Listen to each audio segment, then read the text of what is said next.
Hello friends, welcome to on my YouTube channel Be Educational Winners।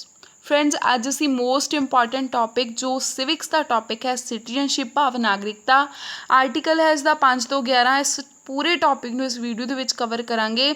So friends ਸਾਰੇ ਹੀ candidates ਦੇ ਲਈ specially for PS TET ETT and master ਕਾਰਡ exam ਦੇ candidates ਲਈ ਬਹੁਤ ਹੀ ਇੰਪੋਰਟੈਂਟ ਵੀਡੀਓ ਹੋਏਗੀ।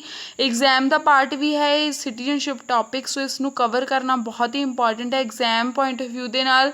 ਸੋ ਫਰੈਂਡਸ ਜੇਕਰ ਅਜੇ ਤੱਕ ਚੈਨਲ 'ਤੇ ਨਵੇਂ ਹੋ ਤਾਂ ਚੈਨਲ ਨੂੰ ਸਬਸਕ੍ਰਾਈਬ ਕਰ ਸਕਦੇ ਹੋ, ਕਿਉਂਕਿ ਇਸ ਤੋਂ ਪਹਿਲਾਂ ਵੀ ਅਸੀਂ ਕਾਫੀ ਵੀਡੀਓਜ਼ ਪੰਜਾਬ ਹਿਸਟਰੀ ਨਾਲ ਰਿਲੇਟਡ ਆਲਮੋਸਟ ਸਾਰੀ ਪੰਜਾਬ ਹਿਸਟਰੀ ਕਵਰ ਕਰ ਚੁੱਕੇ ਹਾਂ। ਸਿਵਿਕਸ ਨਾਲ ਰਿਲੇਟਡ ਬਹੁਤ ਹੀ ਇੰਪੋਰਟੈਂਟ ਟੌਪਿਕ ਡਿਸਕਸ ਕਰ ਚੁੱਕੇ ਹਾਂ। ਸੋ ਫਰੈਂਡਸ ਜੇਕਰ ਚੈਨਲ 'ਤੇ ਨਵੇਂ ਹੋ ਪਲੇਲਿਸਟ ਵਿੱਚ ਜਾ ਕੇ ਸਾਰੀਆਂ ਹੀ ਵੀਡੀਓਜ਼ ਜੋ ਹਨ ਹੈਲਪਫੁਲ ਹਨ ਤੁਸੀਂ ਦੇਖ ਸਕਦੇ ਹੋ। ਬੈਲ ਆਈਕਨ ਨੂੰ ਜ਼ਰੂਰ ਪ੍ਰੈਸ ਕਰਨਾ ਹੈ ਤਾਂ ਜੋ ਤੁਸੀਂ ਲੇਟੈਸਟ ਵੀਡੀਓ ਦੀ ਜੋ ਨੋਟੀਫਿਕੇਸ਼ਨ ਹੈ ਉਹ ਲੈ ਸਕੋ। ਸੋ ਸਟਾਰਟ ਕਰਦੇ ਹਾਂ ਫਰੈਂਡਸ। ਸਭ ਤੋਂ ਪਹਿਲਾਂ ਅਸੀਂ ਜਾਣਾਂਗੇ ਨਾਗਰਿਕਤਾ ਦਾ ਭਾਵ ਕੀ ਹੈ, ਡੈਫੀਨੇਸ਼ਨ ਕੀ ਹੈ, ਅਰਥ ਕੀ ਹੈ। ਜੋ ਨਾਗਰਿਕਤਾ ਹੈ ਉਹ ਇੱਕ ਉਹ ਸਟੇਜ ਹੈ, ਇੱਕ ਮਨੁੱਖ ਦੀ ਉਹ ਸਥਿਤੀ ਹੈ ਜਿਸ ਦੇ ਵਿੱਚ ਉਸਨੂੰ ਉਹ ਦਰਜਾ ਪ੍ਰਾਪਤ ਦਿੱਤਾ ਜਾਂਦਾ ਹੈ ਨਾਗਰਿਕ ਹੋਣ ਦਾ, ਜਿਸ ਦੇ ਵਿੱਚ ਉਸਨੂੰ ਅਸੀਂ ਸਾਰੇ ਅਧਿਕਾਰ ਜੋ ਹਨ ਸਮਝਦੇ ਹਾਂ ਕਿ ਉਸ ਕੋਲ ਰਾਜਨੀਤਿਕ ਨਾਗਰਿਕ ਸਾਰੇ ਅਧਿਕਾਰ ਉਸ ਨੂੰ ਪ੍ਰਾਪਤ ਹਨ। ਕਿਸ ਦੇ ਵੱਲੋਂ ਮਿਲੇ ਹਨ? ਕਿਸੇ ਵਿਸ਼ੇਸ਼ ਰਾਜ ਦੇ ਵੱਲੋਂ ਦਿੱਤੇ ਗਏ ਹਨ।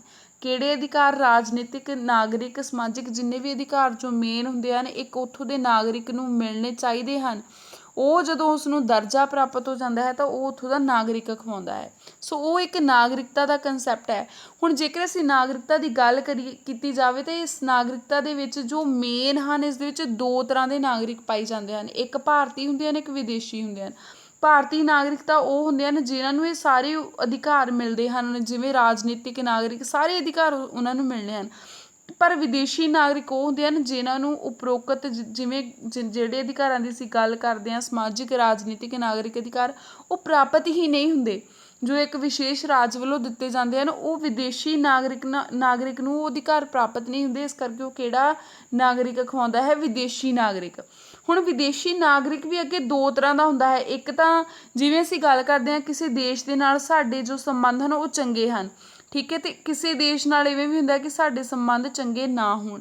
ਜਿਵੇਂ ਰੂਸ ਦੇਸ਼ ਹੈ ਉਸਦੇ ਨਾਲ ਸੰਬੰਧ ਚੰਗੇ ਹਨ ਅਤੇ ਇੱਕ ਪਾਸੇ ਪਾਕਿਸਤਾਨ ਦੇਸ਼ ਹੈ ਉਸਦੇ ਨਾਲ ਸੰਬੰਧ ਚੰਗੇ ਨਹੀਂ ਹਨ।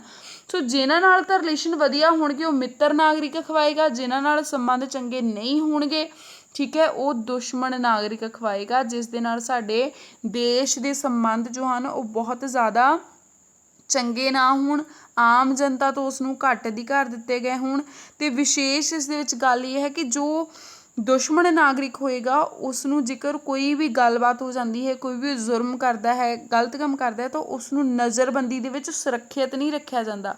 ਜਿਵੇਂ ਆਰਟੀਕਲ 22 ਪ੍ਰਿਜ਼ਨਰ ਰਾਈਟ ਹੈ, ਜਿਸ ਦੇ ਵਿੱਚ ਕੋਈ ਵੀ ਜੋ ਹੈ ਜੇਲ੍ਹ ਦੇ ਵਿੱਚ ਜੋ ਪ੍ਰਿਜ਼ਨਰ ਹੈ, ਠੀਕ ਹੈ, ਕੈਦੀ ਹੈ, ਉਸਨੂੰ ਸੁਰੱਖਿਆ ਦਿੱਤੀ ਜਾਂਦੀ ਹੈ ਥੋੜ੍ਹੀ ਆਪਣੇ ਲਾਇਰ ਕਰਨ ਦੀ, ਆਪਣਾ ਉਸਨੂੰ ਪੇਸ਼ ਕਰਨਾ ਹੈ ਮੈਜਿਸਟ੍ਰੇਟ ਦੇ ਸਾਹਮਣੇ, ਉਸਨੂੰ ਕੋਈ ਜ਼ਿਆਦਾ ਸਜ਼ਾ ਨਹੀਂ ਦੇਣੀ। ਤਾਂ ਪ੍ਰਿਜ਼ਨਰ ਰਾਈਟ ਜੋ 22 ਹੈ, ਠੀਕ ਹੈ, 22।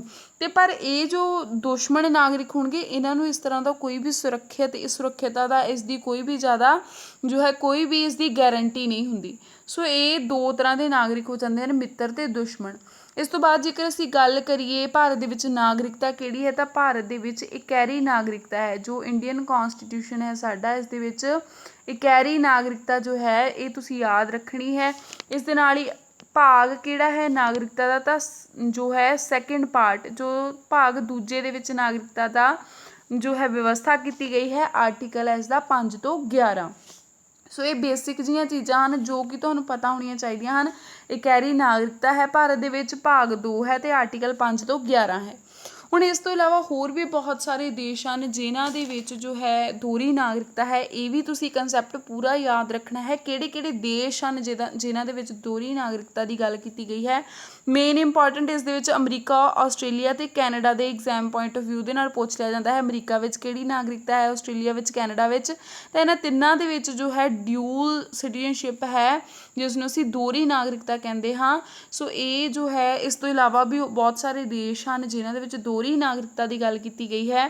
ਤਾਂ ਉਹ ਦੇਸ਼ ਤੁਸੀਂ ਦੇਖ ਸਕਦੇ ਹੋ। ਸੰਯੁਕਤ ਰਾਜ ਅਮਰੀਕਾ ਦੀ ਅਸੀਂ ਗੱਲ ਕਰ ਚੁੱਕੇ ਹਾਂ, ਕੈਨੇਡਾ ਦੀ ਗੱਲ ਕਰ ਚੁੱਕੇ ਹਾਂ, ਯੂਨਾਈਟਿਡ ਕਿੰਗਡਮਸ ਹੈ, ਆਸਟ੍ਰੇਲੀਆ ਹੈ, France, Ireland, Israel, Italy, Netherland, New Zealand, ਪੁਰਤਗਾਲ, ਸਵੀਡਨ, ਸਵਿਟਜ਼ਰਲੈਂਡ, ਇਹ ਸਾਰੇ ਦੇਸ਼ ਉਹ ਹਨ ਜਿਨ੍ਹਾਂ ਦੇ ਵਿੱਚ ਦੋਹਰੀ ਨਾਗਰਿਕਤਾ ਦੀ ਗੱਲ ਕੀਤੀ ਗਈ ਹੈ।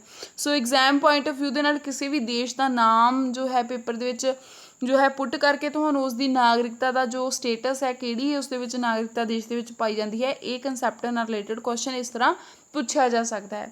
ਸੋ ਇਸ ਨੂੰ ਤੁਸੀਂ ਧਿਆਨ ਦੇ ਵਿੱਚ ਰੱਖਣਾ ਹੈ। ਇਸ ਤੋਂ ਇਲਾਵਾ ਜੋ ਮੇਨ ਬੇਸਿਕ ਕੰਸੈਪਟ ਹੈ ਕਿ ਸਾਡੇ ਦੇਸ਼ ਵਿੱਚ ਨਾਗਰਿਕਤਾ ਦਾ ਜੋ ਹੈ ਵਿਵਸਥਾ ਲਈ ਕਿਸ ਦੇਸ਼ ਤੋਂ ਗਈ ਹੈ, ਠੀਕ ਹੈ, ਕਿਸ ਦੇਸ਼ ਤੋਂ ਲਈ ਹੈ, ਕਿਸ ਦੇਸ਼ ਦੇ ਸੰਵਿਧਾਨ ਤੋਂ, ਤਾਂ ਬ੍ਰਿਟੇਨ ਦੇ ਸੰਵਿਧਾਨ ਤੋਂ, ਠੀਕ ਹੈ।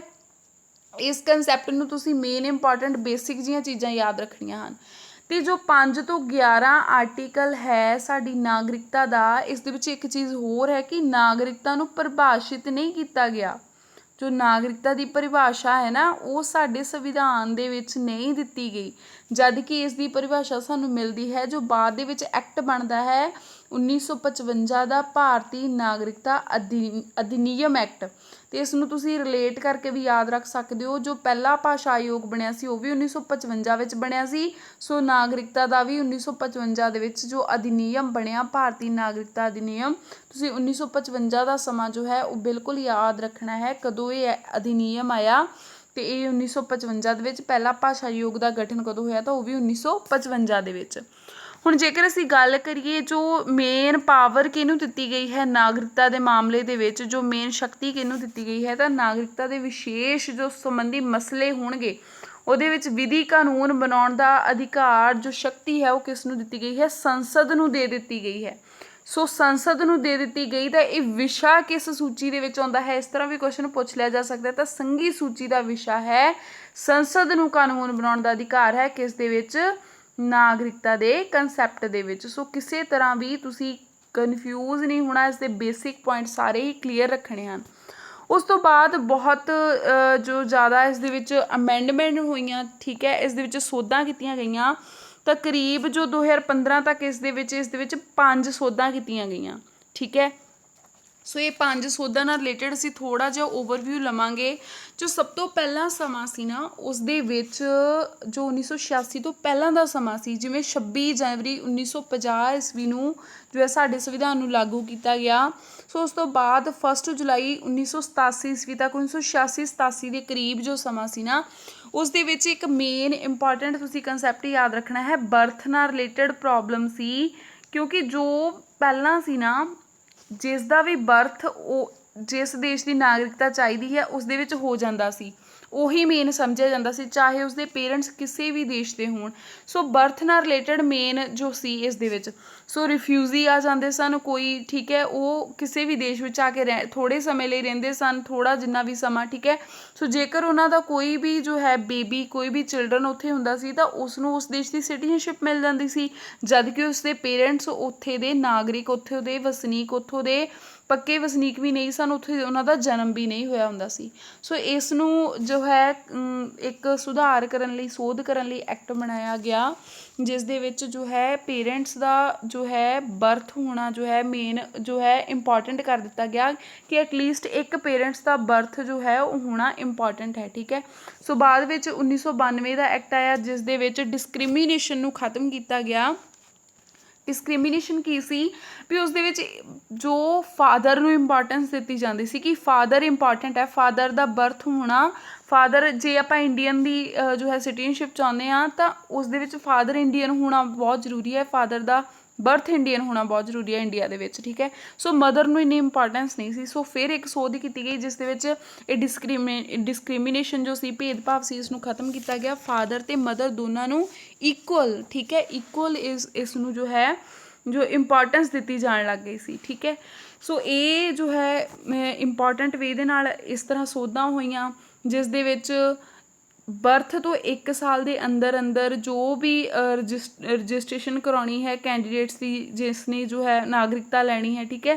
ਸੋ ਇਸ ਤਰ੍ਹਾਂ ਸਾਰੇ ਹੀ ਇੰਪੋਰਟੈਂਟ ਵੇ ਦੇ ਨਾਲ ਇੱਕ ਹੋਰ ਜੋ ਵਰਡ ਸਾਹਮਣੇ ਆਇਆ, ਸੋਧ ਹੋਈ, ਜਿਸ ਦੇ ਵਿੱਚ ਉਹ ਗੱਲ ਕੀਤੀ ਗਈ ਕਿ ਕੋਈ ਵੀ ਇਨਸਾਨ ਜੋ ਹੈ, ਕੋਈ ਵੀ ਵਿਅਕਤੀ ਜੋ ਹੈ ਉਹ ਇਲੀਗਲ ਇਮੀਗਰੈਂਟ ਹੋਣਾ ਜੋ ਇੰਪੋਰਟੈਂਟ ਹੈ, ਕੋਈ ਵੀ ਗੈਰ ਕਾਨੂੰਨੀ, ਠੀਕ ਹੈ, ਜੋ ਕਿਸੇ ਤਰ੍ਹਾਂ ਦਾ ਵੀ ਗੈਰ ਕਾਨੂੰਨੀ ਉਹ ਤਰੀਕੇ ਦੇ ਨਾਲ ਦੇਸ਼ ਦੇ ਵਿੱਚ ਨਾ ਆਇਆ ਹੋਵੇ, ਠੀਕ ਹੈ। ਸੋ ਇਹ ਚੀਜ਼ ਦੀ ਜਾਂਚ ਕੀਤੀ ਗਈ। ਸੋ ਇਸ ਤਰ੍ਹਾਂ ਇਹ ਸਾਰੀਆਂ ਸੋਧਾਂ ਕੀਤੀਆਂ ਗਈਆਂ ਜੋ ਮੇਨ ਸਮੱਸਿਆਵਾਂ ਸਾਹਮਣੇ ਆਉਂਦੀਆਂ ਸਨ ਉਹਨਾਂ ਨੂੰ ਦੂਰ ਕਰਨ ਦੇ ਲਈ 1986, 92, 2003, 2005, 2015 ਦੇ ਵਿੱਚ 5 ਤਰ੍ਹਾਂ ਦੀਆਂ ਇਹ ਸੋਧਾਂ ਕੀਤੀਆਂ ਗਈਆਂ ਸਨ। ਠੀਕ ਹੈ, ਸੋ ਇਸ ਨੂੰ ਤੁਸੀਂ ਇੰਪੋਰਟੈਂਟ ਵੇ ਦੇ ਨਾਲ ਜੋ ਹੈ ਧਿਆਨ ਦੇ ਵਿੱਚ ਰੱਖਣਾ ਹੈ। ਉਸ ਤੋਂ ਬਾਅਦ ਹੁਣ ਜੇਕਰ ਅਸੀਂ ਗੱਲ ਕਰੀਏ ਕਿਸੇ ਦੇਸ਼ ਦੇ ਲਈ ਸਭ ਤੋਂ ਇੰਪੋਰਟੈਂਟ ਕੀ ਹੁੰਦਾ ਹੈ, ਕਿਸੇ ਦੇਸ਼ ਦੇ ਲਈ ਸਭ ਤੋਂ ਇੰਪੋਰਟੈਂਟ ਹੁੰਦੀ ਹੈ ਉੱਥੋਂ ਦੀ ਪੋਪੂਲੇਸ਼ਨ। ਠੀਕ ਹੈ, ਕਿਸੇ ਵੀ ਦੇਸ਼ ਦੇ ਲਈ ਜੇਕਰ ਅਸੀਂ ਇੰਪੋਰਟੈਂਟ ਮੰਨੀਏ ਨਾ ਕੀ ਹੁੰਦਾ ਹੈ ਤਾਂ ਉੱਥੋਂ ਦੀ ਪੋਪੂਲੇਸ਼ਨ ਹੁੰਦੀ ਹੈ। ਸੋ ਜੇਕਰ ਅਸੀਂ ਪੋਪੂਲੇਸ਼ਨ ਦੀ ਗੱਲ ਕਰਦੇ ਹਾਂ ਤਾਂ ਸਾਡੇ ਜੋ ਸੰਵਿਧਾਨ ਦੇ ਵਿੱਚ ਹਰ ਨਾਗਰਿਕ ਨੂੰ ਜੋ ਹੈ ਹਰ ਤਰ੍ਹਾਂ ਦੇ ਪਰਸਨ ਨੂੰ ਇੱਕ ਰਾਈਟ ਦਿੱਤਾ ਗਿਆ ਹੈ ਸਮਾਨਤਾ ਦਾ। ਸਾਡੇ ਸਮਾਨਤਾ ਦੀ ਗੱਲ ਕੀਤੀ ਗਈ ਹੈ ਆਰਟੀਕਲ 14 ਦੇ ਵਿੱਚ, 14 ਦੇ ਵਿੱਚ। ਠੀਕ ਹੈ, ਸੋ ਇਸ ਨੂੰ ਵੀ ਤੁਸੀਂ ਧਿਆਨ ਦੇ ਵਿੱਚ ਰੱਖਣਾ ਹੈ ਕਿ ਸਾਡੇ ਸੰਵਿਧਾਨ ਦੇ ਵਿੱਚ 14 ਦੇ ਵਿੱਚ ਜੋ ਹੈ ਸਮਾਨਤਾ ਦੀ ਗੱਲ ਕੀਤੀ ਗਈ। ਇਸ ਤੋਂ ਬਾਅਦ 15 ਦੇ ਵਿੱਚ ਜੋ ਰਿਲੀਜੀਅਸ ਡਿਸਕ੍ਰਿਮੀਨੇਸ਼ਨ ਨਾਲ ਰਿਲੇਟਡ ਹੈ, ਨਾਗਰਿਕਾਂ ਦੇ ਕੋਈ ਵੀ ਭੇਦਭਾਵ ਨਹੀਂ ਕਰੇਗਾ ਇੱਕ ਦੂਜੇ ਦੇ ਨਾਲ, ਉਹ ਸਿਟੀਜ਼ਨ ਨੂੰ ਦਿੱਤੀ ਗਈ ਹੈ। ਠੀਕ ਹੈ, ਇੱਥੇ ਆਲ ਪਰਸਨ ਨੂੰ ਦਿੱਤੀ ਗਈ ਹੈ। 15 ਦੇ ਵਿੱਚ ਜੋ ਰਾਈਟ ਦਿੱਤਾ ਗਿਆ ਹੈ ਉਹ ਸਿਰਫ ਸਿਟੀਜ਼ਨ ਨੂੰ ਦਿੱਤਾ ਗਿਆ ਹੈ ਜੋ ਰਿਲੀਜੀਅਸ ਡਿਸਕ੍ਰਿਮੀਨੇਸ਼ਨ ਨੂੰ ਦੂਰ ਕੀਤਾ ਜਾ ਸਕੇ, ਕਿਸੇ ਤਰ੍ਹਾਂ ਦਾ ਭੇਦਭਾਵ ਨਾ ਹੋਵੇ।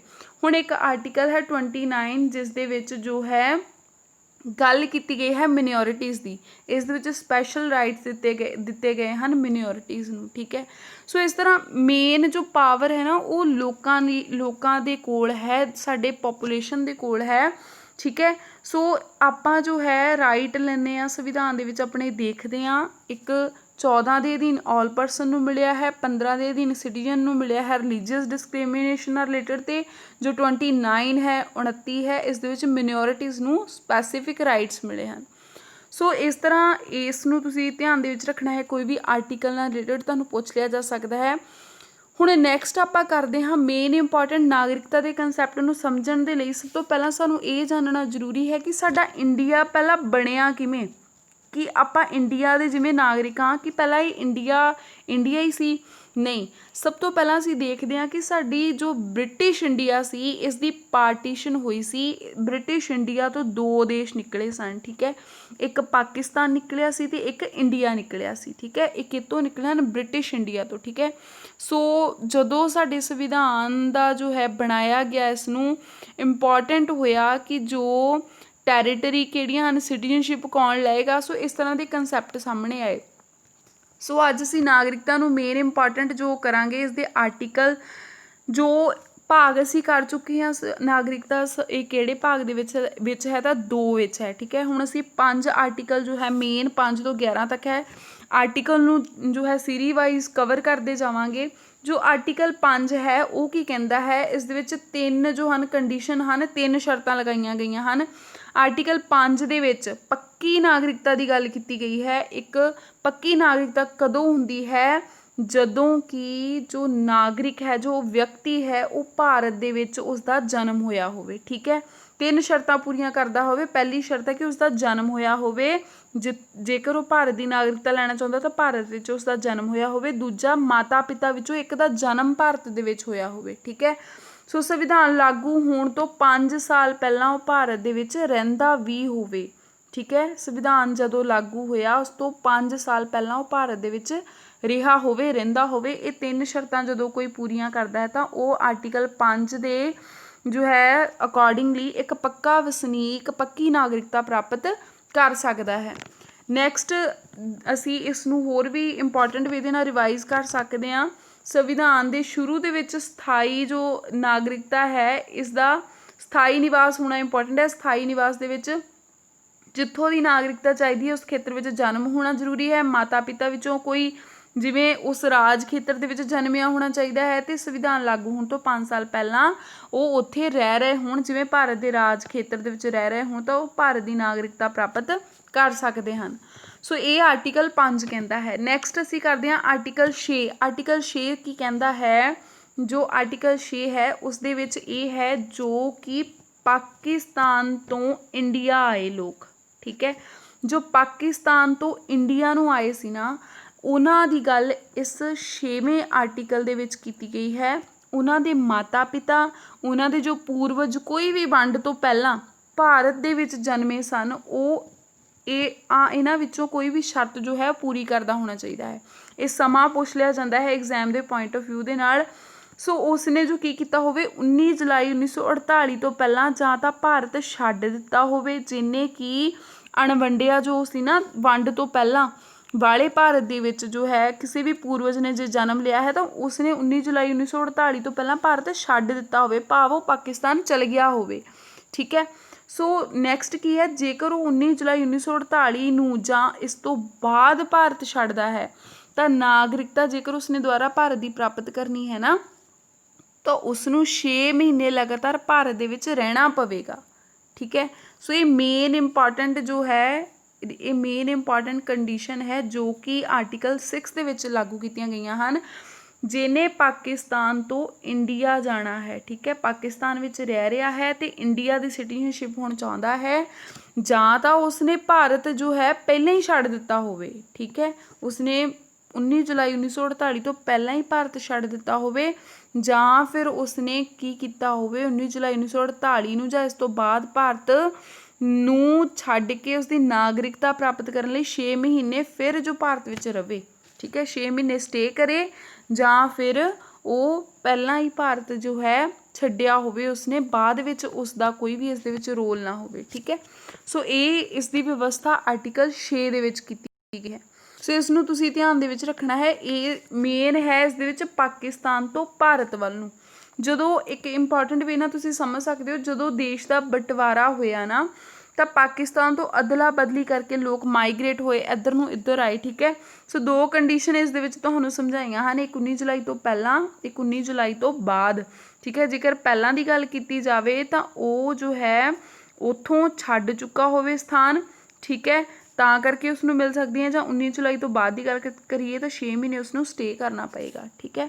ਸੋ ਇਹ ਮੇਨ ਇੰਪੋਰਟੈਂਟ ਹੈ, ਮੇਨ ਇੰਪੋਰਟੈਂਟ ਜੋ ਕੰਡੀਸ਼ਨ ਲੱਗਦੀਆਂ ਹਨ। ਉਸ ਤੋਂ ਬਾਅਦ ਅਸੀਂ ਕਰਦੇ ਹਾਂ ਆਰਟੀਕਲ 7। ਆਰਟੀਕਲ 7 ਦੇ ਵਿੱਚ ਕੀ ਗੱਲ ਕੀਤੀ ਗਈ ਹੈ ਕਿ ਇੱਕ ਵਿਅਕਤੀ ਜੋ 1 ਮਾਰਚ 1947 ਤੋਂ ਬਾਅਦ, ਹੁਣ ਪਹਿਲਾਂ ਆਪਾਂ ਆਰਟੀਕਲ 6 ਦੇ ਵਿੱਚ ਕੀਤਾ ਸੀ ਜੋ ਪਾਕਿਸਤਾਨ ਤੋਂ ਭਾਰਤ, ਠੀਕ ਹੈ, ਪਾਕਿਸਤਾਨ ਟੂ ਇੰਡੀਆ। ਠੀਕ ਹੈ। ਹੁਣ ਆਰਟੀਕਲ 7 ਸਾਨੂੰ ਕਹਿੰਦਾ ਹੈ ਇੰਡੀਆ ਟੂ ਪਾਕਿਸਤਾਨ, ਭਾਰਤ ਤੋਂ ਪਾਕਿਸਤਾਨ ਚਲਾ ਗਿਆ ਹੋਵੇ, ਕਦੋਂ 1 ਮਾਰਚ 1947 ਤੋਂ ਬਾਅਦ। ਠੀਕ ਹੈ। ਸਮਾਂ ਦਿੱਤਾ ਗਿਆ ਹੈ 1 ਮਾਰਚ 1947 ਤੋਂ ਬਾਅਦ ਆਰਟੀਕਲ 7 ਦੇ ਵਿੱਚ, ਪਰ ਫਿਰ ਭਾਰਤ ਵਿੱਚ ਵਾਪਸ ਨਿਵਾਸ ਲਈ ਆ ਗਿਆ ਹੋਵੇ। ਫਿਰ ਉਹ ਕਹਿੰਦਾ ਹੈ ਕਿ ਮੈਂ ਜੋ ਪਹਿਲਾਂ ਤਾਂ ਉਹ ਪਾਕਿਸਤਾਨ ਚਲੇ ਗਿਆ, ਠੀਕ ਹੈ, ਇੰਡੀਆ ਟੂ ਪਾਕਿਸਤਾਨ, ਠੀਕ ਹੈ, ਭਾਰਤ ਤੋਂ ਪਾਕਿਸਤਾਨ ਚਲ ਗਿਆ, ਹੁਣ ਉਹ ਕਹਿੰਦਾ ਕਿ ਮੈਂ ਪਾਕਿਸਤਾਨ ਤੋਂ ਫਿਰ ਇੰਡੀਆ ਆਉਣਾ ਹੈ। ਠੀਕ ਹੈ। ਸੋ ਜੇਕਰ ਉਸਨੇ ਇੰਡੀਆ ਦਾ ਦੁਬਾਰਾ ਨਾਗਰਿਕ ਬਣਨਾ ਹੈ ਤਾਂ ਕੀ ਕਰਨਾ ਪਏਗਾ, ਉਸਨੂੰ ਭਾਰਤ ਵਿੱਚ ਨਿਵਾਸ ਕਰਨ ਦੇ ਲਈ ਜੋ ਹੈ ਦੁਬਾਰਾ ਆਉਣਾ ਚਾਹੁੰਦਾ ਹੋਵੇ ਜਾਂ ਆ ਗਿਆ ਹੋਵੇ ਤਾਂ ਉਸਨੂੰ ਨਾਗਰਿਕ ਬਣਨ ਲਈ ਕੀ ਕਰਨਾ ਪੈਣਾ ਹੈ, ਪੰਜੀਕਰਨ ਤੋਂ ਬਾਅਦ 6 ਮਹੀਨੇ ਲਗਾਤਾਰ ਭਾਰਤ ਦੇ ਵਿੱਚ ਉਸਨੂੰ ਰਹਿਣਾ ਪਵੇਗਾ। ਠੀਕ ਹੈ। ਇਹ ਮੇਨ ਇੰਪੋਰਟੈਂਟ ਹੈ ਕਿ ਉਸਨੂੰ ਜੋ ਹੈ ਜੋ ਆਪਣਾ ਪੰਜੀਕਰਨ ਕਰਵਾਉਣ ਤੋਂ ਬਾਅਦ 6 ਮਹੀਨੇ ਲਗਾਤਾਰ ਭਾਰਤ ਦੇ ਵਿੱਚ ਰਹਿਣਾ ਪਵੇਗਾ। ਮੇਨ ਇੰਪੋਰਟੈਂਟ ਇਹ ਜੋ ਹੈ ਇਸ ਨੂੰ ਤੁਸੀਂ ਦੇਖ ਸਕਦੇ ਹੋ, ਕੰਡੀਸ਼ਨ ਕੀ ਲੱਗਦੀ ਹੈ 1 ਮਾਰਚ 1947 ਨੂੰ ਜੋ ਵਿਅਕਤੀ ਭਾਰਤ ਨੂੰ ਛੱਡ ਕੇ ਪਾਕਿਸਤਾਨ ਆਏ, ਨਾਗਰਿਕਤਾ ਖਤਮ ਉਹਨਾਂ ਦੀ ਜੋ ਹੈ ਹੋ ਜਾਂਦੀ ਹੈ। ਠੀਕ ਹੈ। ਜੇ ਕੋਈ ਅਣਵੰਡੇ ਭਾਰਤ ਵਿੱਚ ਪੈਦਾ ਹੋਇਆ ਤਾਂ ਜਨਮ ਲਿਆ ਤਾਂ ਬਾਅਦ ਵਿੱਚ ਪਾਕਿਸਤਾਨ ਗਿਆ, ਫਿਰ ਭਾਰਤ ਨੂੰ ਆਉਣਾ ਚਾਹੁੰਦਾ ਤਾਂ 6 ਮਹੀਨੇ ਉਸਨੂੰ ਆਪਣਾ ਜੋ ਹੈ ਪੰਜੀਕਰਨ ਕਰਾ ਕੇ ਉਹ ਫਿਰ ਭਾਰਤ ਦਾ ਨਾਗਰਿਕ ਬਣ ਸਕਦਾ ਹੈ। ਸੋ ਪੰਜੀਕਰਨ ਕਰਾਉਣਾ 6 ਮਹੀਨੇ ਦੇ ਵਿੱਚ ਜੋ ਹੈ ਉਸਨੂੰ ਜ਼ਰੂਰੀ ਹੈ। ਠੀਕ ਹੈ। ਸੋ ਇਸ ਆਰਟੀਕਲ ਦੇ ਵਿੱਚ ਗੱਲ ਕੀਤੀ ਗਈ ਹੈ। ਉਸ ਤੋਂ ਬਾਅਦ ਆਰਟੀਕਲ ਆਉਂਦਾ ਹੈ 8। ਆਰਟੀਕਲ 8 ਕੀ ਕਹਿੰਦਾ ਹੈ, ਇੱਕ ਵਿਅਕਤੀ ਜਿਸ ਦੇ ਮਾਤਾ ਪਿਤਾ ਜਾਂ ਦਾਦਾ ਦਾਦੀ ਵੰਡ ਤੋਂ ਪਹਿਲਾਂ ਭਾਰਤ ਵਿੱਚ ਜਨਮੇ ਹੋਣ, ਜਦੋਂ ਵੰਡ ਨਹੀਂ ਨਾ ਹੋਈ, ਅਣਵੰਡਿਆ ਸੀਗਾ, ਉਸ ਤੋਂ ਪਹਿਲਾਂ ਵੰਡ ਤੋਂ ਪਹਿਲਾਂ ਭਾਰਤ ਦੇ ਵਿੱਚ ਉਸਦੇ ਪੂਰਵਜ ਕਿਸੇ ਦਾ ਵੀ ਜਨਮ ਹੋਇਆ, ਹੁਣ ਉਹ ਬਾਹਰ ਕਿਸੇ ਹੋਰ ਦੇਸ਼ ਦੇ ਵਿੱਚ ਆ, ਅਜਿਹੇ ਵਿਅਕਤੀ ਨੂੰ ਵੀ ਨਾਗਰਿਕਤਾ ਪ੍ਰਾਪਤ ਹੋ ਸਕਦੀ, ਕਿਉਂਕਿ ਉਹ ਜਨਮ ਉਹ ਉੱਥੇ ਲਿਆ ਸੀ ਉਹਨਾਂ ਨੇ, ਪਰ ਉਹ ਹੁਣ ਬਾਹਰ ਰਹਿੰਦੇ ਆ। ਠੀਕ ਹੈ। ਸੋ ਉਹਨਾਂ ਨੂੰ ਵੀ ਨਾਗਰਿਕਤਾ ਮਿਲ ਸਕਦੀ ਜੇਕਰ ਸਹੀ ਢੰਗ ਨਾਲ ਉਹਨਾਂ ਦਾ ਪੰਜੀਕਰਨ ਕੀਤਾ ਗਿਆ ਹੋਵੇ, ਰਜਿਸਟਰਡ ਉਹਨਾਂ ਨੇ ਆਪਣੇ ਆਪ ਨੂੰ ਕਰਾਇਆ ਹੋਵੇ। ਸੋ ਇਹ ਵਿਵਸਥਾ ਜੋ ਹੈ ਭਾਰਤ ਤੋਂ ਬਾਹਰ ਰਹਿਣ ਵਾਲੇ ਲੋਕਾਂ ਲਈ ਹੁੰਦੀ ਹੈ। ਆਰਟੀਕਲ 8 ਦੇ ਵਿੱਚ ਕਿਹਦੀ ਗੱਲ ਕੀਤੀ ਗਈ ਹੈ, ਭਾਰਤ ਦੇ ਬਾਹਰ ਰਹਿਣ ਵਾਲੇ ਕੁਝ ਵਿਅਕਤੀਆਂ ਦੇ ਨਾਗਰਿਕਤਾ ਸੰਬੰਧੀ ਅਧਿਕਾਰ ਕਿਸ ਦੇ ਵਿੱਚ ਦਿੱਤੇ ਹਨ, ਆਰਟੀਕਲ 8 ਦੇ ਵਿੱਚ। ਨੈਕਸਟ ਹੁਣ ਆਪਾਂ ਕਰਦੇ ਹਾਂ ਆਰਟੀਕਲ 9। ਆਰਟੀਕਲ 9 ਦੇ ਵਿੱਚ ਕਿਸ ਦੀ ਗੱਲ ਕੀਤੀ ਗਈ ਹੈ, ਆਰਟੀਕਲ 9 ਦੇ ਵਿੱਚ ਉਸ ਵਿਅਕਤੀ ਨੂੰ ਭਾਰਤ ਦਾ ਨਾਗਰਿਕ ਨਹੀਂ ਮੰਨਿਆ ਜਾਵੇਗਾ ਜੋ ਆਪਣੀ ਇੱਛਾ ਨਾਲ ਕਿਸੇ ਦੂਜੇ ਦੇਸ਼ ਦੀ ਨਾਗਰਿਕਤਾ ਗ੍ਰਹਿਣ ਕਰ ਲਵੇਗਾ। ਸੋ ਸਵੈ ਇੱਛਾ ਦੀ ਇਸ ਦੇ ਵਿੱਚ ਗੱਲ ਹੈ, ਜੋ ਸਵੈ ਇੱਛਾ ਦੇ ਨਾਲ ਕਿਸੇ ਹੋਰ ਦੇਸ਼ ਦੀ ਨਾਗਰਿਕਤਾ ਲੈ ਲੈਂਦਾ ਹੈ ਤਾਂ ਉਸ ਨੂੰ ਜੋ ਹੈ ਭਾਰਤ ਦੀ ਨਾਗਰਿਕਤਾ ਦਾ ਜੋ ਹੈ ਉਹ ਨਾਗਰਿਕ ਨਹੀਂ ਮੰਨਿਆ ਜਾਏਗਾ, ਕਿਉਂਕਿ ਉਸਨੇ ਕਿਸੇ ਹੋਰ ਦੇਸ਼ ਦੀ ਨਾਗਰਿਕਤਾ ਲੈ ਲਈ ਹੈ। ਸਾਡੇ ਭਾਰਤ ਦੇ ਵਿੱਚ ਇੱਕ ਹੀ ਨਾਗਰਿਕਤਾ ਮਿਲਦੀ ਹੈ, ਉਹ ਹੈ ਇਕਹਿਰੀ ਨਾਗਰਿਕਤਾ। ਠੀਕ ਹੈ, ਇਕਹਿਰੀ ਨਾਗਰਿਕਤਾ ਦੀ ਗੱਲ ਕੀਤੀ ਗਈ ਹੈ। ਇਕਹਿਰੀ ਨਾਗਰਿਕਤਾ ਦਾ ਭਾਵ ਕੀ ਹੈ? ਜਿਵੇਂ ਅਸੀਂ ਇੱਕ ਦੇਸ਼ ਦੀ ਨਾਗਰਿਕਤਾ ਲੈਂਦੇ ਹਾਂ, ਦੇਸ਼ ਦੇ ਵਿੱਚ ਕਿੰਨੀ ਸਾਰੀਆਂ ਸਟੇਟਸ ਹੁੰਦੀਆਂ ਹਨ। ਠੀਕ ਹੈ, ਸੋ ਜੇ ਸਟੇਟ ਵਿੱਚ ਰਹਿ ਰਿਹਾ ਹੈ ਉਸਨੂੰ ਸਟੇਟ ਦੀ ਦੁਬਾਰਾ ਤੋਂ ਨਾਗਰਿਕਤਾ ਲੈਣ ਦੀ, ਉੱਥੋਂ ਕੁਛ ਵੀ ਜੋ ਹੈ ਪ੍ਰਾਪਤ ਕਰਨ ਦੀ ਸਰਟੀਫਿਕੇਟ ਦੀ ਲੋੜ ਨਹੀਂ ਹੈ। ਉਸ ਦੇ ਲਈ ਦੇਸ਼ ਦੀ ਨਾਗਰਿਕਤਾ ਹੀ ਮੇਨ ਹੈ। ਇਸ ਤਰ੍ਹਾਂ ਨਹੀਂ ਹੈ ਕਿ ਉਹ ਜੇਕਰ ਇੱਕ ਦੇਸ਼ ਦੇ ਵਿੱਚ ਰਹਿ ਰਿਹਾ ਹੈ ਤਾਂ ਉਸਨੂੰ ਉਸ ਦੇਸ਼ ਦੇ ਰਾਜ ਦੇ ਵਿੱਚ ਰਹਿੰਦਾ ਹੈ ਉੱਥੋਂ ਦੀ ਨਾਗਰਿਕਤਾ ਵੀ ਇੰਪੋਰਟੈਂਟ ਹੈ। ਸੋ ਇਸ ਕਨਸੈਪਟ ਨੂੰ ਤੁਸੀਂ ਧਿਆਨ ਦੇ ਵਿੱਚ ਰੱਖਣਾ ਹੈ।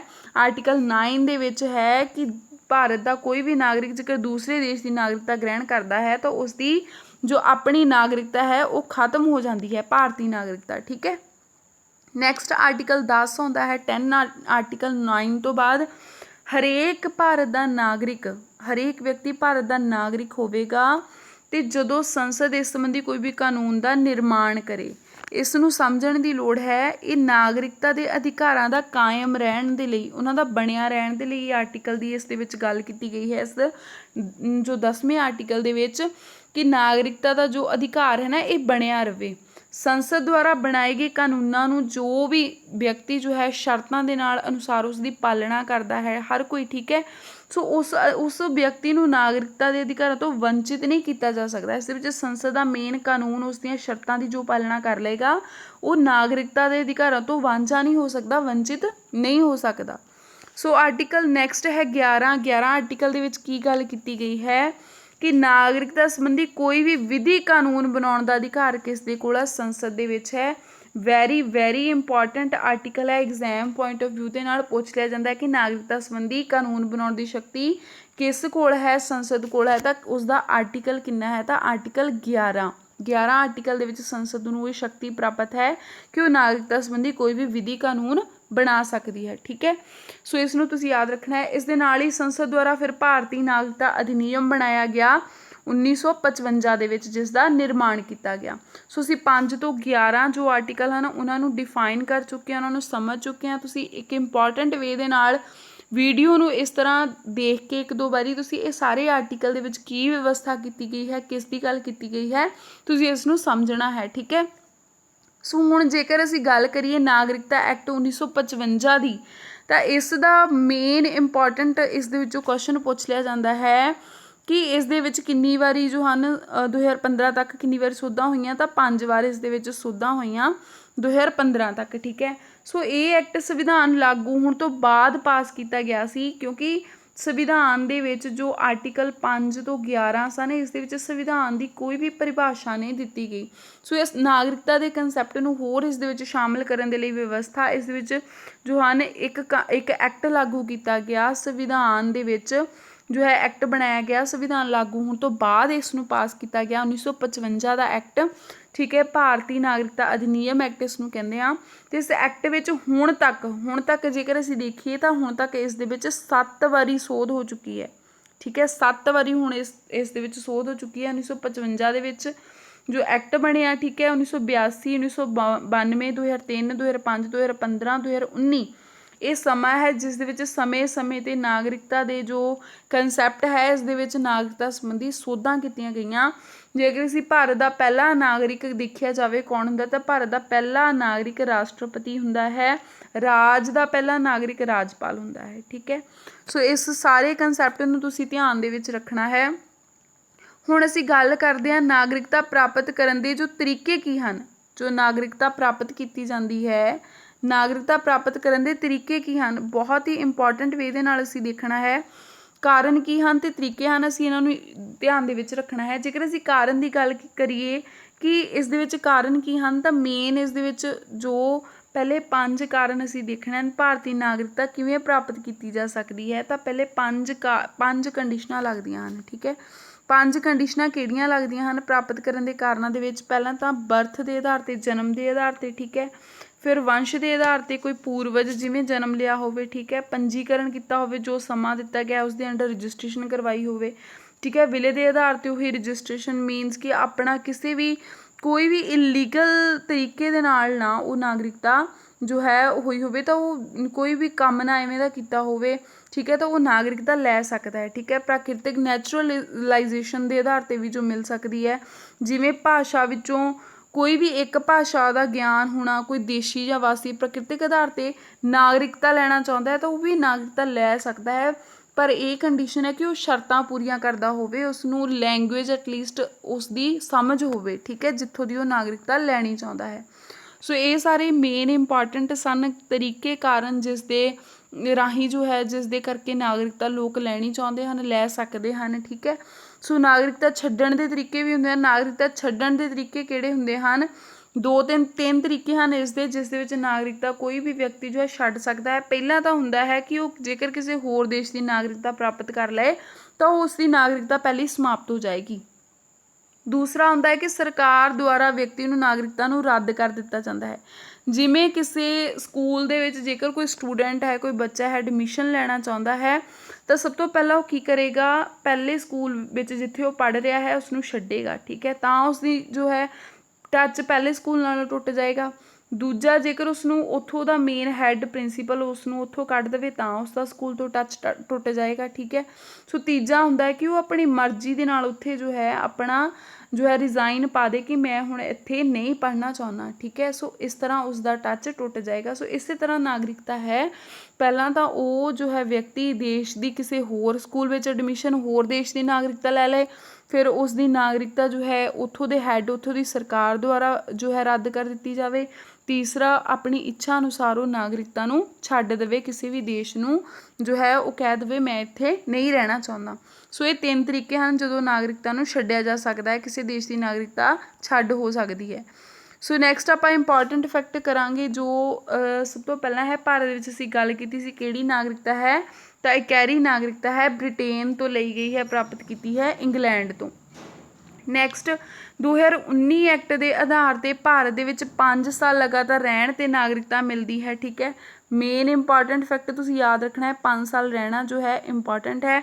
ਐਕਟ 2019 ਦੇ ਵਿੱਚ ਅਸਾਮ, ਮੇਘਾਲਿਆ, ਮਿਜ਼ੋਰਮ, ਤ੍ਰਿਪੁਰਾ ਇਹ ਬਾਹਰ ਹਨ, ਠੀਕ ਹੈ, ਕਿਉਂਕਿ ਇਹ 6ਵੀਂ ਅਨੁਸੂਚੀ ਦੇ ਅਧੀਨ ਆਉਂਦੇ ਹਨ। ਇਸ ਤਰ੍ਹਾਂ ਵੀ ਤੁਹਾਨੂੰ ਕੁਐਸਚਨ ਪੁੱਛਿਆ ਜਾ ਸਕਦਾ ਹੈ ਕਿਹੜੇ ਦੇਸ਼ ਜੋ ਹਨ 6ਵੀਂ ਅਨੁਸੂਚੀ ਦੇ, ਕਿਹੜੇ ਰਾਜ 6ਵੀਂ ਅਨੁਸੂਚੀ ਦੇ ਅਧੀਨ ਆਉਂਦੇ ਹਨ, ਤਾਂ ਅਸਾਮ, ਮੇਘਾਲਿਆ, ਮਿਜ਼ੋਰਮ ਅਤੇ ਤ੍ਰਿਪੁਰਾ ਇਹ ਬਾਹਰ ਹਨ ਅਤੇ 6ਵੀਂ ਅਨੁਸੂਚੀ ਦੇ ਅਧੀਨ ਆਉਂਦੇ ਹਨ। ਅਤੇ ਬੰਗਾਲ ਈਸਟਰਨ ਫਰਨੀਟੀਅਰ ਰੈਗੂਲੇਸ਼ਨ 1873 ਦੇ ਅਧੀਨ, ਠੀਕ ਹੈ, ਅਰੁਣਾਚਲ ਪ੍ਰਦੇਸ਼, ਮਿਜ਼ੋਰਮ ਅਤੇ ਨਾਗਾਲੈਂਡ ਵੀ ਇਸ ਐਕਟ ਤੋਂ ਬਾਹਰ ਹਨ। ਸੋ ਜਿਹੜਾ 2019 ਦਾ ਐਕਟ ਬਣਿਆ ਇਸ ਦੇ ਵਿੱਚ ਤੁਸੀਂ ਦੇਖ ਸਕਦੇ ਹੋ ਕਿਹੜੇ ਇਸ ਦੇ ਅਧੀਨ ਆਉਂਦੇ ਹਨ ਅਤੇ ਕਿਹੜੇ ਇਸ ਦੇ ਜੋ ਹਨ ਐਕਟ ਬਣਿਆ ਹੈ ਉਸ ਦੇ ਬਾਹਰ ਆਉਂਦੇ ਹਨ। ਇਹ ਵੀ ਤੁਸੀਂ ਧਿਆਨ ਦੇ ਵਿੱਚ ਰੱਖਣਾ ਹੈ। ਨੈਕਸਟ ਅਸੀਂ ਕਰਦੇ ਹਾਂ ਜੋ ਨਾਗਰਿਕਤਾ ਐਕਟ ਬਣਿਆ 2019 ਦਾ ਐਕਟ ਬਣਿਆ ਹੈ, ਇਸ ਦੇ ਵਿੱਚ ਜੋ ਹੈ ਕਿਹੜੇ ਲੋਕਾਂ ਨੂੰ ਭਾਰਤ ਦੀ ਨਾਗਰਿਕਤਾ ਹਾਸਲ ਹੋ ਸਕਦੀ ਹੈ, ਤਾਂ ਇਸ ਵਿੱਚ ਧਰਮ ਦੇ ਆਧਾਰ 'ਤੇ ਕੁਛ ਮੇਨ ਇੰਪੋਰਟੈਂਟ ਇਹਨਾਂ ਨੇ ਸਾਹਮਣੇ ਰੱਖੇ ਹਨ। ਹਿੰਦੂ, ਸਿੱਖ, ਬੋਧੀ, ਜੈਨੀ, ਪਾਰਸੀ ਅਤੇ ਕ੍ਰਿਸਚਨ ਲੋਕ ਜਿਨ੍ਹਾਂ ਨੂੰ ਭਾਰਤ ਦੀ ਨਾਗਰਿਕਤਾ ਹਾਸਲ ਹੋ ਸਕਦੀ ਹੈ। ਸੋ ਇਹ ਮੇਨ ਇੰਪੋਰਟੈਂਟ ਇਹਨਾਂ ਨੇ ਜੋ ਹੈ 2019 ਦੇ ਐਕਟ ਦੇ ਵਿੱਚ ਸ਼ਾਮਿਲ ਕੀਤੀ, ਠੀਕ ਹੈ। ਇਹ ਵਾਲੀ ਜੋ ਵਿਵਸਥਾ ਹੈ ਕਿ ਹਿੰਦੂ, ਸਿੱਖ, ਬੋਧੀ, ਜੈਨੀ, ਪਾਰਸੀ, ਕ੍ਰਿਸਚਨ ਲੋਕਾਂ ਨੂੰ ਹੀ ਜੋ ਹੈ ਭਾਰਤ ਦੀ ਨਾਗਰਿਕਤਾ ਹਾਸਿਲ ਹੋ ਸਕਦੀ ਹੈ, ਠੀਕ ਹੈ, ਕਿਉਂਕਿ ਇਹਨਾਂ ਨੂੰ ਜੋ ਹੈ ਉਹ ਨਹੀਂ ਮੰਨਿਆ ਗਿਆ ਕਿ ਇਹ ਕੁਛ ਗਲਤ ਕਰ ਸਕਦੇ ਹਨ, ਇਹਨਾਂ ਨੂੰ ਨਾਗਰਿਕਤਾ ਦਿੱਤੀ ਜਾ ਸਕਦੀ ਹੈ। ਇਸ ਤਰ੍ਹਾਂ ਦਾ ਕਾਨੂੰਨ ਜੋ ਹੈ ਐਕਟ ਜੋ ਹੈ ਉਹ ਬਣਾਇਆ ਗਿਆ 2019 ਦੇ ਵਿੱਚ, ਠੀਕ ਹੈ। ਸੋ ਇਹ ਲੋਕ ਸਨ ਕਿਹੜੇ ਦੇਸ਼ ਦੇ, ਜੋ ਹਿੰਦੂ, ਸਿੱਖ, ਬੋਧੀ, ਜੈਨੀ, ਪਾਰਸੀ, ਕ੍ਰਿਸਚਨ ਕਿਹੜੇ ਸਨ? ਬੰਗਲਾਦੇਸ਼, ਅਫਗਾਨਿਸਤਾਨ ਅਤੇ ਪਾਕਿਸਤਾਨ ਦੇ ਹੋ ਸਕਦੇ ਹਨ। ਤੁਸੀਂ ਇਸ ਤਰ੍ਹਾਂ ਵੀ ਯਾਦ ਰੱਖ ਸਕਦੇ ਹੋ, ਬੰਗਲਾਦੇਸ਼, ਅਫਗਾਨਿਸਤਾਨ ਅਤੇ ਪਾਕਿਸਤਾਨ ਦੇ ਹੀ ਜੋ ਹਨ ਇਹ ਹੋ ਸਕਦੇ ਹਨ, ਹੋਰ ਕਿਸੇ ਦੇਸ਼ ਨੂੰ ਇਸ ਵਿੱਚ ਸ਼ਾਮਿਲ ਨਹੀਂ ਕੀਤਾ। ਸੋ ਇਸ ਐਕਟ ਦੇ ਅਧੀਨ ਮੁਸਲਿਮ ਲੋਕਾਂ ਨੂੰ ਨਾਗਰਿਕਤਾ ਪ੍ਰਾਪਤ ਨਹੀਂ ਹੋ ਸਕਦੀ। ਤੁਹਾਨੂੰ ਕੁਐਸਚਨ ਇਸ ਤਰ੍ਹਾਂ ਵੀ ਪੁੱਛ ਲਿਆ ਜਾ ਸਕਦਾ ਹੈ ਕਿ 2019 ਵਿੱਚ ਜੋ ਐਕਟ ਬਣਿਆ ਉਸ ਦੇ ਵਿੱਚ ਕਿਹਨਾਂ ਲੋਕਾਂ ਨੂੰ ਨਾਗਰਿਕਤਾ ਪ੍ਰਾਪਤ ਨਹੀਂ ਹੋ ਸਕਦੀ, ਤਾਂ ਮੁਸਲਿਮ ਲੋਕਾਂ ਨੂੰ ਨਹੀਂ ਪ੍ਰਾਪਤ ਹੋ ਸਕਦੀ। ਤਾਂ ਜਿਵੇਂ ਅਸੀਂ ਉੱਪਰ ਕੀਤਾ, ਜਿਨ੍ਹਾਂ ਨੂੰ ਪ੍ਰਾਪਤ ਹੋ ਸਕਦੀ ਹੈ ਉਹ ਹਿੰਦੂ, ਸਿੱਖ, ਬੋਧੀ, ਜੈਨੀ, ਪਾਰਸੀ ਅਤੇ ਕ੍ਰਿਸਚਨ ਲੋਕ ਹਨ, ਠੀਕ ਹੈ। ਹੁਣ ਅਸੀਂ ਕਰਾਂਗੇ ਕੁਛ ਮੇਨ ਇੰਪੋਰਟੈਂਟ ਜੋ ਫੈਕਟ ਹਨ ਜੋ ਐਗਜ਼ਾਮ ਪੁਆਇੰਟ ਆਫ ਵਿਊ ਦੇ ਨਾਲ। ਪਹਿਲਾਂ ਅਸੀਂ ਗੱਲ ਕਰਨੀ ਹੈ ਕਿ ਭਾਰਤੀ ਸੰਵਿਧਾਨ ਦੇ ਵਿੱਚ ਕਿਸ ਨੂੰ ਪਰਿਭਾਸ਼ਿਤ ਨਹੀਂ ਕੀਤਾ ਗਿਆ। ਤਾਂ ਅਸੀਂ ਗੱਲ ਕਰ ਚੁੱਕੇ ਹਾਂ ਕਿ ਨਾਗਰਿਕਤਾ ਹੈ ਜਿਸ ਨੂੰ ਭਾਰਤੀ ਸੰਵਿਧਾਨ ਦੇ ਵਿੱਚ ਪਰਿਭਾਸ਼ਿਤ ਨਹੀਂ ਕੀਤਾ ਗਿਆ। ਇਸ ਦੇ ਲਈ ਇੱਕ ਅਧਿਨਿਯਮ ਬਣਿਆ 1955 ਦੇ ਵਿੱਚ, ਨਾਗਰਿਕਤਾ ਅਧਿਨਿਯਮ, ਜਿਸ ਦੇ ਵਿੱਚ ਨਾਗਰਿਕਤਾ ਨੂੰ ਪਰਿਭਾਸ਼ਿਤ ਕੀਤਾ ਗਿਆ, ਪਰ ਸੰਵਿਧਾਨ ਦੇ ਵਿੱਚ ਇਸ ਨੂੰ ਪਰਿਭਾਸ਼ਿਤ ਨਹੀਂ ਕੀਤਾ ਗਿਆ। ਕੇਂਦਰੀ ਵਿਧਾਨ ਮੰਡਲ ਜਾਂ ਰਾਜ ਵਿਧਾਨ ਮੰਡਲਾਂ ਦੇ ਪ੍ਰਤੀਨਿਧੀਆਂ ਨੂੰ ਚੁਣਨ ਦਾ ਮਤ ਅਧਿਕਾਰ ਤੇ ਸੰਸਥਾ ਦੇ ਮੈਂਬਰ ਬਣਨ ਦਾ ਅਧਿਕਾਰ ਸੰਵਿਧਾਨ ਦੇ ਵਿੱਚ ਕੇਵਲ ਕਿਸ ਨੂੰ ਦਿੱਤਾ ਗਿਆ ਹੈ। ਮੋਸਟ ਇੰਪੋਰਟੈਂਟ ਫੈਕਟ ਹੈ ਕਿ ਕਿਸ ਨੂੰ ਅਧਿਕਾਰ ਦਿੱਤਾ ਗਿਆ ਹੈ। ਕੇਂਦਰੀ ਵਿਧਾਨ ਮੰਡਲ, ਰਾਜ ਵਿਧਾਨ ਮੰਡਲਾਂ ਦੇ ਪ੍ਰਤੀਨਿਧੀਆਂ ਨੂੰ ਚੁਣਨ ਦਾ ਮਤ ਅਧਿਕਾਰ ਜਾਂ ਕਿਸੇ ਵੀ ਸੰਸਥਾ ਦਾ ਮੈਂਬਰ ਬਣਨਾ ਹੈ ਤਾਂ ਉਹਦਾ ਜੋ ਹੈ ਕਿਸ ਨੂੰ ਅਧਿਕਾਰ ਦਿੱਤਾ ਗਿਆ ਹੈ। ਤੇ ਸਿਰਫ ਨਾਗਰਿਕਤਾ ਨੂੰ ਦਿੱਤੇ ਜਾਣ ਵਾਲੇ ਅਹੁਦੇ ਹਨ, ਨਾਗਰਿਕਾਂ ਨੂੰ, ਜੋ ਉੱਥੋਂ ਦੇ ਸਿਟੀਜ਼ਨ ਹੋਣਗੇ। ਹੁਣ ਕਿਹੜੇ ਕਿਹੜੇ ਆਰਟੀਕਲ ਦੇ ਅਧੀਨ ਕਿਹੜੇ ਕਿਹੜੇ ਅਹੁਦਿਆਂ 'ਤੇ ਜੋ ਹਨ ਇੱਕ ਭਾਰਤ ਦਾ ਨਾਗਰਿਕ ਹੋਵੇ, ਉਹ ਵਾਲੀ ਸ਼ਰਤ ਇਹਨਾਂ 'ਤੇ ਲਾਗੂ ਹੁੰਦੀ ਹੈ। ਤਾਂ ਉਹ ਆਰਟੀਕਲ ਕਿਹੜੇ ਹਨ। ਆਰਟੀਕਲ ਜੋ ਹੈ 58 ਦੇ ਵਿੱਚ, 58(3) ਦੇ ਵਿੱਚ ਰਾਸ਼ਟਰਪਤੀ ਜੋ ਹੈ ਬਣ ਸਕਦਾ ਹੈ। ਉਹ ਵਿਅਕਤੀ ਜੋ ਭਾਰਤ ਦਾ ਨਾਗਰਿਕ ਹੋਵੇ ਉਹ ਰਾਸ਼ਟਰਪਤੀ ਦੀ ਚੋਣ ਜੋ ਹੈ ਲੜ ਸਕਦਾ ਹੈ, ਠੀਕ ਹੈ, ਰਾਸ਼ਟਰਪਤੀ। ਉਸ ਤੋਂ ਬਾਅਦ ਉਪ ਰਾਸ਼ਟਰਪਤੀ ਦਾ ਅਹੁਦਾ ਪ੍ਰਾਪਤ ਕਰਨਾ ਹੈ, ਧਾਰਨ ਕਰਨਾ ਹੈ, ਤਾਂ ਉਸਨੂੰ 66 ਆਰਟੀਕਲ ਦੇ ਅਧੀਨ ਜੋ ਹੈ 66 ਦੇ ਵਿੱਚ ਜੋ ਹੈ ਉਹ ਭਾਰਤ ਦਾ ਨਾਗਰਿਕ ਹੋਵੇ, ਠੀਕ ਹੈ। ਉਸ ਦੇ ਵਿੱਚ ਸ਼ਰਤ ਰੱਖੀ ਗਈ ਹੈ ਉੱਚ ਨਿਆਂ ਅਦਾਲਤਾਂ ਦਾ ਜੇਕਰ ਉਸਨੇ ਨਿਆਂਧੀਸ਼ ਬਣਨਾ ਹੈ, ਠੀਕ ਹੈ, ਜੇਕਰ ਜੱਜ ਬਣਨਾ ਹੈ ਤਾਂ ਵੀ 217 ਆਰਟੀਕਲ ਦੇ ਅੰਡਰ ਜੋ ਹੈ ਉਹ ਇਹ ਅਹੁਦਾ ਧਾਰਨ ਕਰ ਸਕਦਾ ਹੈ, ਠੀਕ ਹੈ। ਮਹਾਨਿਆਂਵਾਦੀ ਬਣਨਾ ਹੈ ਤਾਂ 76 ਆਰਟੀਕਲ ਦੇ ਅਧੀਨ ਇਹ ਅਹੁਦਾ ਧਾਰਨ ਕਰ ਸਕਦਾ ਹੈ। ਮਹਾਧਿਵਕਤਾ ਬਣਨਾ ਹੈ ਤਾਂ ਉਸਨੂੰ 165, ਠੀਕ ਹੈ, 165 ਆਰਟੀਕਲ ਦੇ ਅਧੀਨ, ਜਿਸ ਮਹਾਨਿਆਂਵਾਦੀ ਕੀ ਹੁੰਦਾ ਹੈ, ਰਾਜ ਦਾ ਜੋ ਸਰਵਉੱਚ ਅਧਿਕਾਰੀ ਹੁੰਦਾ ਹੈ, ਠੀਕ ਹੈ। ਤੇ ਇਸ ਦੀ ਨਿਯੁਕਤੀ ਕੌਣ ਕਰਦਾ ਹੈ, ਰਾਜਪਾਲ ਦੁਆਰਾ ਇਸ ਦੀ ਨਿਯੁਕਤੀ ਕੀਤੀ ਜਾਂਦੀ ਹੈ। ਸੋ ਮਹਾਧਿਵਕਤਾ ਕਿਸੇ ਨੇ ਵੀ ਬਣਨਾ ਹੈ, ਰਾਜ ਦਾ ਸਰਵਉੱਚ ਅਧਿਕਾਰੀ ਬਣਨਾ ਹੈ ਤਾਂ 165 ਆਰਟੀਕਲ ਹੈ ਜਿਸ ਦੇ ਵਿੱਚ ਇਹ ਅਹੁਦਾ ਨਾਗਰਿਕ ਜੋ ਹਨ ਉਹ ਧਾਰਨ ਕਰ ਸਕਦੇ ਹਨ। ਤੇ ਰਾਜਪਾਲ ਜੇਕਰ ਕਿਸੇ ਨਾਗਰਿਕ ਨੇ ਬਣਨਾ ਹੈ, ਧਾਰਨ ਕਰਨਾ ਹੈ, ਤਾਂ ਉਸ ਨੂੰ ਆਰਟੀਕਲ ਕਿਹੜਾ ਹੈ, ਕਿਸ ਦੀ ਵਿਵਸਥਾ ਹੈ, ਆਰਟੀਕਲ 157 ਦੇ ਵਿੱਚ, ਆਰਟੀਕਲ 157 ਦੇ ਅਧੀਨ ਜੋ ਹੈ ਨਾਗਰਿਕ ਜੋ ਹੈ ਉਹ ਰਾਜਪਾਲ ਬਣ ਸਕਦਾ ਹੈ, ਅਹੁਦਾ ਇਹ ਧਾਰਨ ਕਰ ਸਕਦਾ ਹੈ। ਸੋ ਇਹ ਸਾਰੇ ਹੀ article exam point of view ਦੇ ਨਾਲ ਬਹੁਤ ਹੀ ਇੰਪੋਰਟੈਂਟ ਹਨ, ਤੁਸੀਂ ਇਹਨਾਂ ਨੂੰ ਧਿਆਨ ਦੇ ਵਿੱਚ ਰੱਖਣਾ ਹੈ। ਸੋ ਇਸ ਤਰ੍ਹਾਂ ਇਹ ਬਹੁਤ ਹੀ ਇੰਪੋਰਟੈਂਟ ਕੁਐਸਚਨ ਬਣ ਜਾਂਦੇ ਹਨ ਇਸ ਨਾਗਰਿਕਤਾ ਦੇ ਕੰਸੈਪਟ ਦੇ ਵਿੱਚੋਂ, ਜਿਸ ਦੇ ਵਿੱਚੋਂ ਤੁਹਾਨੂੰ ਐਗਜ਼ਾਮ ਦੇ ਵਿੱਚ ਕੁਐਸਚਨ ਪੁੱਛਿਆ ਜਾ ਸਕਦਾ ਹੈ। ਹੁਣ ਅਸੀਂ ਮੋਸਟ ਇੰਪੋਰਟੈਂਟ ਕੁਛ ਫੈਕਟ ਕਰਾਂਗੇ ਜੋ ਅਸੀਂ ਇੰਪੋਰਟੈਂਟ ਵੇ ਦੇ ਨਾਲ ਉੱਪਰ ਸਾਰੇ ਕੰਸੈਪਟ ਪੜ੍ਹੇ, ਇਸ ਦੇ ਵਿੱਚੋਂ ਕੁਛ ਥੋੜ੍ਹੇ ਜਿਹੇ ਜੋ ਹਨ ਕਨਕਲੂਡ ਕਰਦੇ ਹਾਂ ਜਿਸ ਦੇ ਵਿੱਚ ਕੁਐਸਚਨ ਪੁੱਛੇ ਜਾ ਸਕਦੇ ਹਨ। ਸੋ ਪਹਿਲਾ ਹੈ ਪੱਕੀ ਨਾਗਰਿਕਤਾ ਦੇ ਸੰਬੰਧ ਦੇ ਵਿੱਚ ਵਿਵਸਥਾ ਕਿਸ ਆਰਟੀਕਲ ਦੇ ਵਿੱਚ ਕੀਤੀ ਗਈ ਹੈ, ਤਾਂ ਆਰਟੀਕਲ 5 ਦੇ ਵਿੱਚ। ਆਰਟੀਕਲ 5 ਦੇ ਵਿੱਚ ਪੱਕਾ ਨਿਵਾਸ ਸਥਾਨ, ਉੱਥੋਂ ਦਾ ਪੱਕਾ ਜਨਮ ਹੋਇਆ ਹੋਵੇ, ਨਿਵਾਸ ਹੋਇਆ ਹੋਵੇ ਉੱਥੋਂ ਦਾ, ਤਾਂ ਉਹ ਪੱਕੀ ਨਾਗਰਿਕਤਾ ਦੀ ਗੱਲ ਦੀ ਆਰਟੀਕਲ ਕਿਸ ਦੇ ਵਿੱਚ ਹੈ, 5 ਦੇ ਵਿੱਚ।